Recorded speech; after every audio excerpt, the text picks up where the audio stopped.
Salut, c'est Mélanie, j'espère que tu vas bien.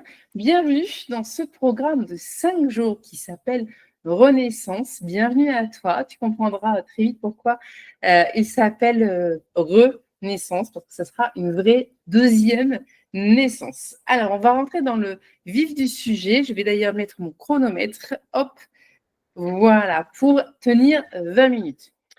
Si tu es là, c'est parce que tu ressens certainement une sorte de mal-être, un sentiment de vide, peut-être un état proche de dépression, peut-être même la dépression. Tu as différents problèmes physiques, des douleurs chroniques, des problèmes de santé que personne n'explique parce que tes résultats médicaux sont bons. Donc, on va te dire, c'est dans la tête, c'est le stress, reposez-vous et ça va bien se passer. Tu peux avoir du mal à t'affirmer, à poser tes limites, à dire non, même à tes parents, sans culpabiliser. Tu doutes de ce que tu vis, de ce que tu ressens, parfois même de ce que tu penses. Tu veux avancer, tu veux te libérer, mais tu sens qu'il y a quelque chose qui te bloque comme une chaîne. Certains vont parler d'un plafond de verre. Soit tu as identifié qu'effectivement, tu as eu un père ou une mère ou les deux qui étaient toxiques, malsains, soit tu ne sais pas, tu doutes, tu es ici parce que justement, tu as un doute, tu as un ressenti et tu voudrais être sûr. Et surtout, eh bien, tu aimerais pouvoir te libérer de tout ça, de toutes ces chaînes et de tout ce lien toxique que tu as. Ce seront 5 jours qui vont être très intenses. Je mets vraiment un chronomètre pour essayer de tenir le temps, mais ce sera quelque chose qui est vraiment très, très intense, qui vont être très importants. Donc, on va aujourd'hui on va identifier en fait les caractéristiques d'un parent, d'une mère ou d'un père toxique à tendance pervers narcissique. Nous verrons dans les jours qui suivent eh bien, les conséquences, que ce soit dans tous les domaines de ta vie et à tous les niveaux de ta vie. Donc, au niveau de la santé, au niveau émotionnel, psychologique, social. On va voir également les rôles qu'on t'a fait jouer. Et du coup, les schémas répétitifs qui s'en suivent et tout ce qui est contrat de loyauté. Tout ça, je te l'expliquerai, on verra ça en jour 3, en jour 4. Tu vas voir pourquoi c'est si difficile de couper un lien toxique, notamment avec une mère toxique à tendance pervers narcissique. Je viens de voir la faute d'orthographe que je viens de faire. Et pourquoi c'est si difficile de se libérer et bien surtout comment on peut faire pour se libérer d'un lien toxique. Important, c'est donc un moment qui est très important. Ça va être à peu près 20 minutes, 25 grand max pendant 5 jours. Donc, c'est pas beaucoup, mais ça peut vraiment entraîner une grosse, grosse libération. Donc, tu fermes les obligations, tu fermes le téléphone, enfin, tu mets en mode silencieux pour pas être dérangé. OK. C'est moins qu'une série Netflix, hein. Donc, on en profite. Tu prends un cahier et un stylo parce que tu vas bosser. Tu vas certainement avoir besoin d'eau.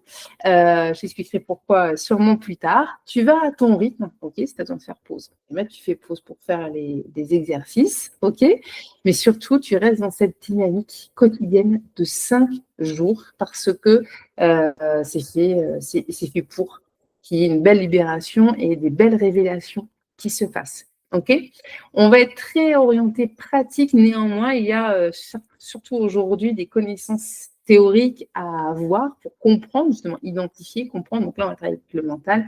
Donc, on va être pratique et théorique.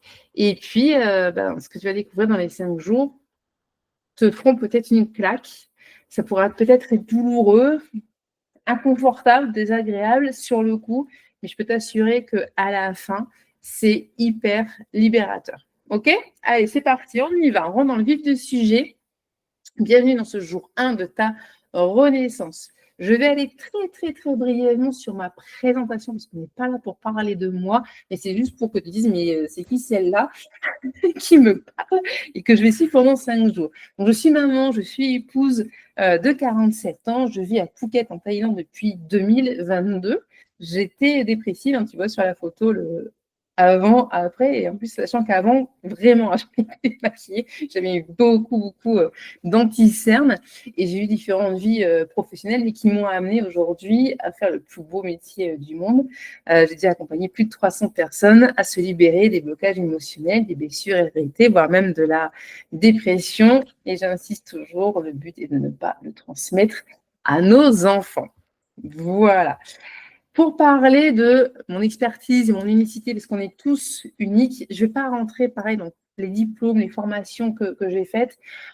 On va dire que la formation, la première formation que j'ai, c'est la médecine énergétique chinoise biodynamique. On n'est qu'une vingtaine en France, a été inventée par Alexandre Néel, qui lui-même a tiré sa formation d'un grand ostéopathe qui est Bernard Darian, grand ostéopathe français qui a inventé la biodynamie et qui a rajouté des techniques de médecine chinoise, de médecine énergétique, de médecine chamanique, plein de choses et qui ont fait que cette formation, la médecine énergétique chinoise biodynamique, est unique.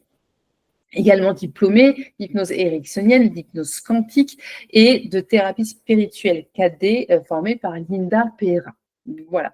On va dire que je suis multipotentielle, que je suis canal, donc tout ce qui va être clairaudience, clairvoyance, et comme une patiente disait, je suis la femme qui murmure à l'oreille des corps, parce que, ben oui, je suis un outil d'auto-guérison au service de ton corps, de ton âme, de ton esprit, de ton équipe de lumière, et effectivement, eh bien, quand je dis que je suis canal et je suis clairaudiente ou clairvoyante, c'est que y a les corps qui me parlent et qui me donnent des souvenirs que le corps n'a pas digérés. Et c'est en ça où on va travailler sur l'auto-guérison.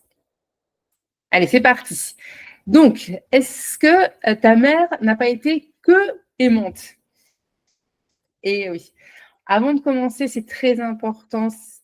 Je sais que tu as envie de commencer, mais vraiment, il y a des choses qui sont très importantes à dire dès le début. Seul un psychiatre peut poser un diagnostic officiel de trouble de personnalité narcissique. Et je ne suis pas psychiatre. Et même entre professionnels, psychologues, psychothérapeutes, psychiatres, ils ne s'entendent pas tous sur la même chose. On va parler de troubles de la personnalité, de psychopathie, de troubles psychologiques, de... Voilà. Donc, même eux, ils ne sont pas d'accord entre eux. Et puis, pour pouvoir poser ce diagnostic, en fait, il faudrait être là sur la durée. C'est-à-dire qu'en fait, ils vont avoir que ton ressenti. Et la plupart ont encore tendance à dire qu'on est 50-50 responsable de ce qui s'est passé. Alors que là, tu vas voir que non, hein, pas du tout. Donc, en fait, il faudrait qu'ils soient présents sur la durée, avoir plusieurs comportements que tu as subis pour pouvoir établir un diagnostic. Et même, c'est un diagnostic qui est très, presque virulent, tu vois. Donc, ils vont le mettre avec des pincettes. Et les personnes vraiment pervers narcissiques sont de grands manipulateurs qui vont se faire passer eux-mêmes pour les victimes. Donc, ça va être très dur à identifier. OK. Ce qui va être encore plus dur à identifier, c'est qu'en fait, tu vas avoir ce qu'on va appeler des pervers narcissiques extravertis, OK, qui mentent sans souci. On va avoir certains politiciens, certains grands chefs d'entreprise. Donc, eux, il n'y a pas trop de doute. Là où aujourd'hui, on va travailler, on va regarder ça, c'est plus les introvertis. C'est beaucoup plus subtil, c'est beaucoup plus fin, c'est plus fourbe, plus sourd. C'est là que c'est difficile à identifier. OK? Donc, c'est ça qu'on va voir effectivement aussi aujourd'hui. Donc, ça, c'était important à dire les choses. Donc, je crois que j'ai tout dit. Hop. Et puis, oui, je ne sais plus, du coup, peut-être que je me répète, mais comme je l'ai déjà dit, et ce sont des grands manipulateurs, pardon, donc qui vont se faire passer pour la victime. Donc, effectivement, tu as certains professionnels de la santé qui vont avoir du mal à diagnostiquer ça. Je vais plus souvent parler des mères que des pères. Souvent, je vais dire le parent, mais naturellement, je vais plus parler des mères parce que je résume, je simplifie un maximum, mais clairement, tout ce qui va être PN, plutôt extraverti, c'est très masculin. Et pour tout ce qui est féminin, c'est plutôt introverti. C'est pour ça que c'est plus difficile à identifier. Et c'est pour ça qu'on va voir ça aujourd'hui. OK? Alors, pourquoi également mon approche est différente? C'est que on n'est pas là, si tu veux, pour diagnostiquer ton parent. On va être identifié, mais le but, c'est surtout de mettre des mots sur ce que toi, tu as ressenti, tu as senti, tu as vécu, tu as subi. C'est ça qui va être important. Ce que toi, tu gardes comme souvenir, tu gardes dans tes tripes, tu vois, dans ton corps, parce que ton corps, il s'en souvient. OK? Ton énergie porte les traces de tout ce que tu as vécu. Et c'est ça qu'on va surtout regarder. OK? Hop, alors, on va partir sur l'exercice pratique de suite. Je suis dans les temps. Donc, surtout, tu ne réfléchis pas et tu vas noter ce qui te vient de suite à l'esprit. OK? Tout simplement parce que si tu réfléchis trop, le mental, il n'a pas forcément envie d'y aller. Il y a des choses, il n'a pas envie de savoir. Donc, hop, tu réfléchis pas, je vais te dire des traits de personnalité, des phrases, et tu vas juste me dire, par rapport à ton ressenti, tu vas noter de 0 à 10 chacune des caractéristiques ci-dessous, OK, que je vais te lire, selon l'intensité à laquelle tu l'as vécu, OK, et à la récurrence. C'est-à-dire que, en gros, si tu vois ta mère une fois par an, mais qu'à chaque fois elle te le fait, bah, c'est récurrent. Si en revanche tu la vois tous les jours ou toutes les semaines, mais qu'elle te le fait une fois par an, c'est pas récurrent. Et c'est pas forcément intense. Donc c'est pour ça, je te dis des comportements, je te donne des phrases, c'est de 0 à 10. Et à la fin, on va noter et on va comparer les scores. Et je prends mes notes. OK. C'est parti? 0 à 10, sans réfléchir. 1. Est-ce que ta mère, ton père a un double visage? C'est-à-dire qu'en public, la personne est charmante, aimable, admirée, aimée, mais en privé, la personne peut s'avérer manipulatrice, froide, destructrice, alimentant un certain paradoxe, une certaine ambiguïté.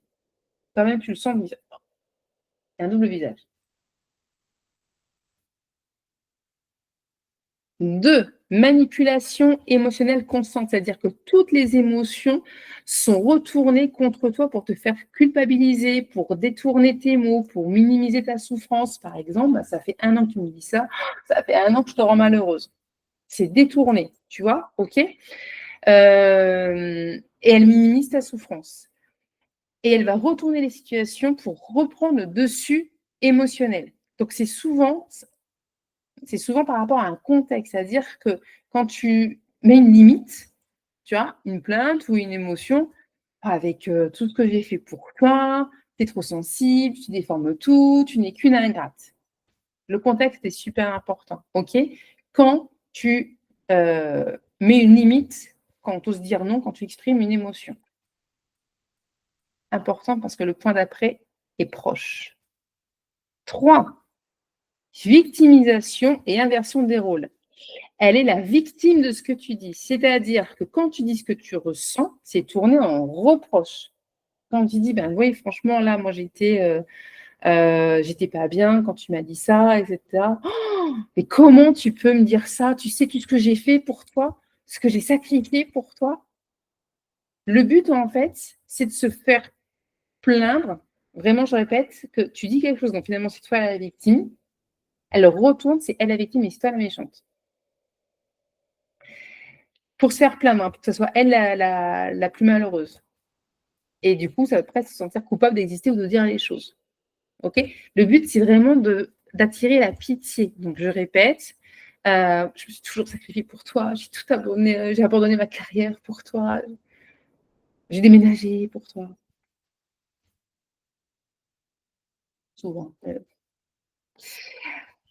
4, absence totale d'empathie, c'est-à-dire qu'elle est incapable de se mettre à la place des autres et elle ne demandera pas pardon. Les émotions de l'enfant sont niées, tournées en dérision et voire ridiculisées. Mais non, il s'est jamais rien passé, j'ai jamais dit ça, il s'est passé rien passé il n'est jamais rien passé de tel. Alors tu pleures encore pour ça? Tu fais ton cinéma, tu dramatises toujours tout. Voilà, donc là, on rajoute du déni, du mépris. Contrôle et intrusion. Alors c'est pas, tout contrôler pour que tu sois bien. Non, non, non, non, non. Elle veut tout savoir, tout gérer, tout contrôler, juste tout. Jusqu'à parfois l'intimité. C'est-à-dire que tu as pas d'intimité, tu as pas d'autonomie, tu es dans la salle de bain, tu es en train de te laver, la personne va rentrer et parfois même: «Ouais, ça va, c'est moi qui t'ai faite». Même si tu dis: mais maman, oh, ça va». OK? Donc pas d'espace personnel, pas d'intimité, pas d'autonomie. Quand tu fais autre chose que ce qu'elle a décidé, c'est là où elle peut partir en vrille, en fait. Elle peut se mettre dans des réactions très violentes ou disproportionnées ou partir en larmes, tu vois? C'est alors que voilà, tu as juste tu es sortie du truc, tu vois? OK, donc elle veut tout savoir, tout gérer, tout contrôler, parfois jusqu'à l'intimité et si tu fais autre chose, elle peut aussi le faire en mode, relou. C'est-à-dire qu'elle va relancer, relancer, relancer jusqu'à ce que tu cèdes. C'est-à-dire, je sais pas, par exemple, tu as décidé, qu'à Noël, on le ferait, je sais pas, chez ta sœur, mais elle a décidé qu'elle le ferait chez toi, donc elle va hop, tu as fait jusqu'à ce que tu cèdes, en fait. Et donc soit elle va se mettre en colère, soit après elle va mettre, voilà, en mode victime, drama queen et cetera. Pour arriver à ses fins, hein. C'est toujours pour manipuler, hein. Dénigrement et rabaissement, c'est-à-dire qu'elle va te critiquer, te comparer, te ridiculiser parfois. Je répète, c'est souvent en privé. Tu as des personnes qui vont t'humilier en public, hein. Bon, ça, on voit bien le truc. Là, c'est en privé. Ah bah ta sœur, ton frère, et cetera. Et puis elle peut aussi, attaquer les signes. Tu n'y arriveras jamais. À la limite, bah, tu es un fardeau.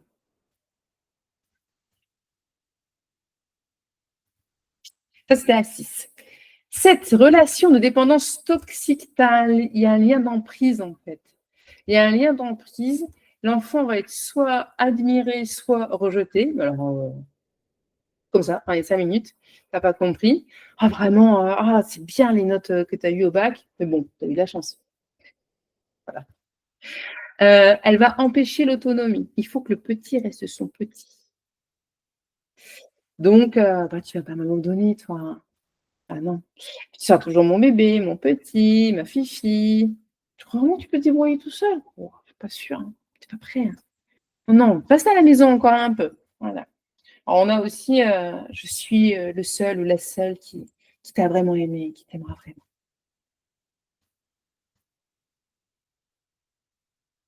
8, refus que l'enfant brille ou réussisse. Toute forme de réussite et donc saboter. Alors c'est pareil, ça peut être en dents de scie, hein, mais en fait, c'est comme si elle était en concurrence avec toi ou elle va tout ramener à elle. Donc dès que tu as quelque chose, bah, moi pareil. Voilà. Puis que elle. Donc si toi tu réussis, bah, attends, tu te prends pour qui? Tu as pris la grosse tête ou bah, tu as toujours eu de la chance ou ah bah, tu as eu de la chance d'avoir ce poste. Ben non, en fait, j'ai travaillé. Oh franchement, tu as eu de la chance d'avoir ce poste. Ah bah, c'est parce que tu connaissais machin, c'est pour ça. Moi à ton âge, bah, je faisais mieux ou je faisais pareil ou voilà. Bon, tu fais la fière, mais c'est pas grâce à toi. Ou on a le fameux: «Oh bah, ça c'est tout moi, ça tu tiens ça de moi». Si c'est une réussite, hein. En général, si c'est un défaut, bah, ça tu tiens ça de ton père ou l'inverse, hein, bien sûr.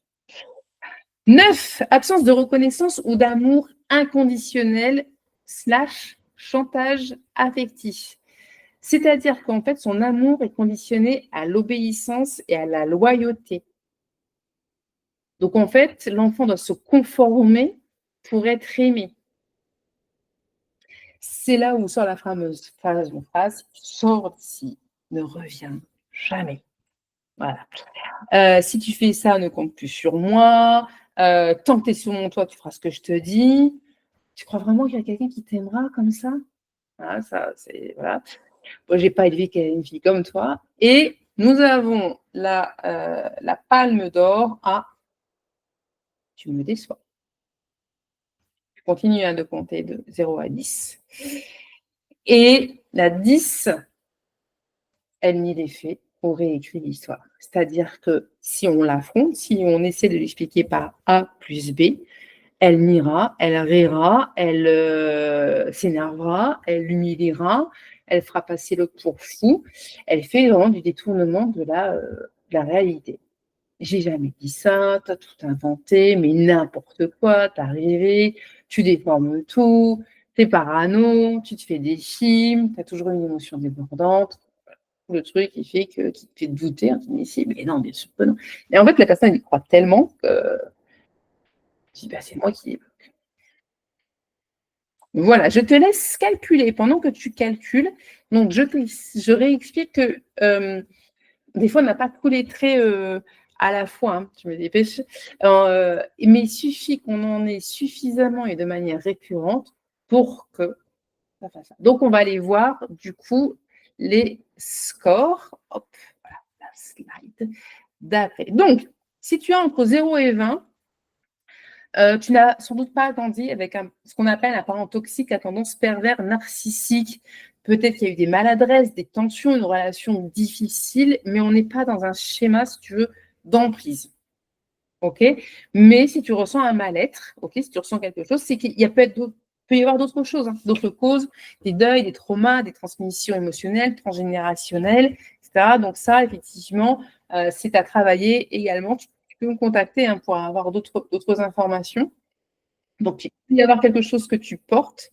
Hop, hop, j'ai un petit clic ici. Voilà. Mais on ne va pas être sur une relation d'emprise. Ensuite, entre 21 et 49, tu n'as sûrement pas grandi avec un parent toxique, mais on va parler de immature émotionnellement.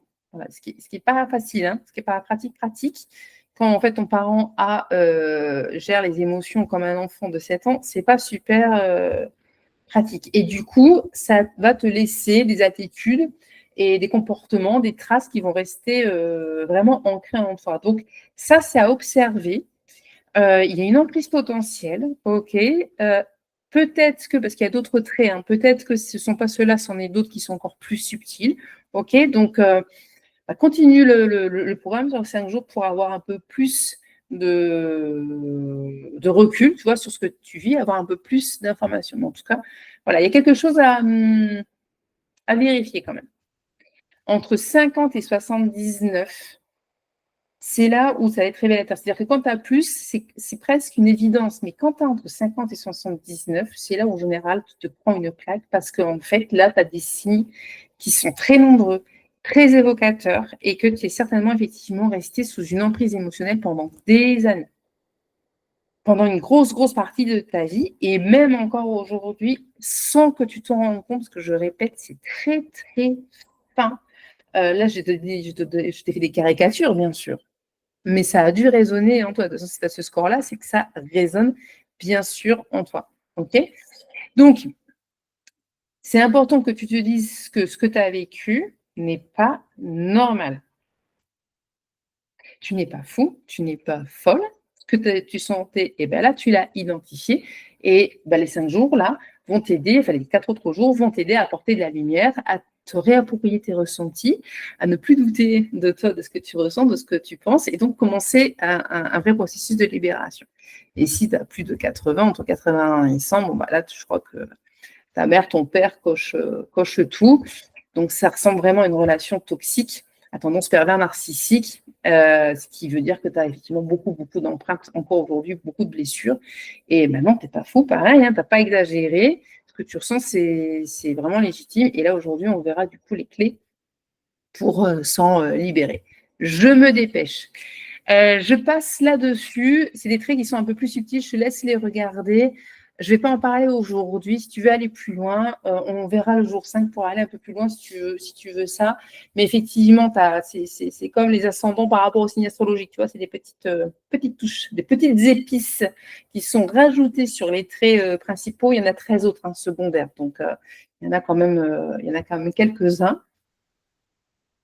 Pour résumer, regarde, fais pause si tu as besoin de tout lire. En gros, ce qui vraiment, il faut se souvenir, c'est que le PN, le pervers narcissique, la personne à tendance pervers narcissique aura un double visage en public et en privé. Ça, c'est le signe le plus rédhibitoire, tu vois, le plus caractéristique.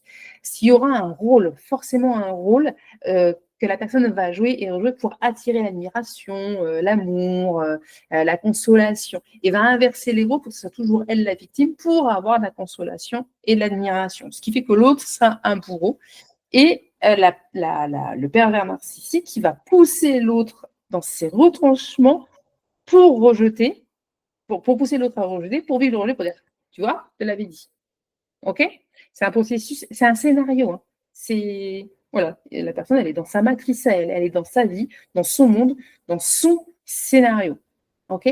La personne est irresponsable, ça ne sera jamais de sa faute. Tout est la faute de, l'eau, elle est trop chaude, il y a trop de vent, le gouvernement, et puis, ben, les enfants. Voilà, les autres, bah, j'ai pas eu le poste parce que l'autre, il a, j'ai pas fait quoi avec le chef, j'ai pas réussi parce que j'ai eu des enfants, j'ai eu un échec parce que je me suis mariée, voilà, tu vois. Et au quotidien, c'est-à-dire que cette personne-là, au quotidien, ne prendra jamais la responsabilité de ce qui se passe. Ce sera toujours la faute de l'autre.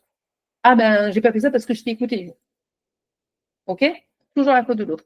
C'est quelqu'un de pessimiste qui voit en noir, mais à cause des autres, hein, je le répète. C'est compliqué, ça va jamais, c'est jamais assez, et donc entraîne les autres. Là, pour le coup, dans la dépression. Parce que trop de pessimisme, ça tire les gens vers le bas. La personne va critiquer tout le temps, tout, physiquement, financièrement, professionnellement, intellectuellement, tout le temps, tout le monde, parce que, ben, hop, ça redore son image. Je me dépêche, son image. Et c'est du coup pensée binaire. C'est bien, c'est mal, tu penses comme moi, c'est bien, tu ne penses pas comme moi, t'as tort et c'est mal. La personne adore mentir pour semer la zizanie et semer la polémique. Ce sont les rois et les reines du sarcasme, de l'ironie, de la dérision, du mépris, des non-dits, des sous-entendus et de la communication non verbale qui dit le contraire. Ça va? Du coup, bah, la personne, elle sait pas. Tu es sûre? Oui, oui, oui, oui. Oui. Souvent, hein, et puis pour tout. OK? Besoin de contrôle. Contrôle, manipulation, son scénario, son rôle, son machin. Et si tu sors de là, c'est là où, ben, bah, là, on a un visage, c'est Transformers, hein. C'est Dr. Jekyll et Mr. Hyde. Aucune remise en question. Jamais. Aucune introspection profonde. Jamais. Et aucune excuse. Donc ça, il faut que tu l'entendes. Et c'est là, c'est le moment un petit peu compliqué à entendre. C'est que il faut que tu comprennes ce mécanisme. C'est que nous, ça va nous paraître fou d'avoir autant de mauvaise foi. Pour la personne, elle est de bonne foi. C'est-à-dire qu'elle est dans son rôle, dans son scénario, dans son dôme, dans sa matrice, tout ce qui sort, c'est pas possible. Tu vois? Donc, tu auras beau lui expliquer que ça, elle va le nier, ce n'est pas possible. Non, comme des dingues, quoi, tu vois? Mais en fait, non, pour eux, vraiment, ça ne sert à rien parce qu'ils ne l'entendront pas. C'est impossible à intégrer parce que elle s'est formée le personnage, le rôle et du coup, tout ce qui sort de l'image parfaite qu'elle s'est créée, c'est pas possible. On te dira, c'est pas vrai. Et si c'est des vrais manipulateurs, c'est pareil, hein. Donc, de toute façon, là, il faut comprendre à ce stade que la personne n'entendra pas. On aura beau lui prouver par A plus B, ça ne sera pas vrai. Parce que si en plus elle reconnaît qu'elle t'a fait souffrir, ça enlève l'image de mère ou de père parfait. Et je t'aime, j'ai toujours montré que je t'aimais, j'ai toujours été là pour toi, j'ai tout fait pour toi. Tu vois. Donc l'idée, c'est de comprendre que plus tu vas essayer d'expliquer, moins elle va te croire, plus tu vas devoir te justifier et ça va t'épuiser. Et elle ne s'excusera jamais. Ce qui veut dire que maintenant, il est temps de t'occuper de toi parce que tout ça, ça a laissé des séquelles importantes, des empreintes, une emprise. OK? Donc, à partir de demain, c'est là où on va vraiment parler de toi, de ce que tu as ressenti. OK? C'est important que tu puisses identifier et voir si tu continues l'aventure ou pas pendant ces les 4 autres jours. Tu as vu les 10 traits principaux et donc tu as vu qu'il y en avait, d'autres, des mères toxiques ou pères toxiques à tendance pervers narcissique qui laissent des empreintes invisibles, un mal-être, plus de tout. Voilà, je ne vais pas revenir là-dessus. Il y a des choses peut-être ça t'a choqué, ça t'a fait de la peine, ça t'a mis en colère. Je suis là, envoie-moi des messages sur Insta s'il y a quelque chose où tu as besoin, c'est tout, tu as juste besoin et tu as juste envie qu'on en parle. Tu m'envoies un message sur Insta. Et, et la libération, surtout, c'est-à-dire que tu n'as pas inventé, tu n'es pas fou, tu n'es pas folle, et que c'est la partie émergée de l'iceberg, et que à partir de demain, on va voir toi, et toi, et toi. et que toi à partir de demain. Et voilà, pour voir les traces, les empreintes et ce que ça a laissé dans ton mental, dans ton énergie et dans ton corps, parce que tu vas voir, ton corps, il retient bien plus que tu ne le penses. J'ai dépassé mon, j'ai dépassé mon timer. Je te fais des bisous et je te dis à demain.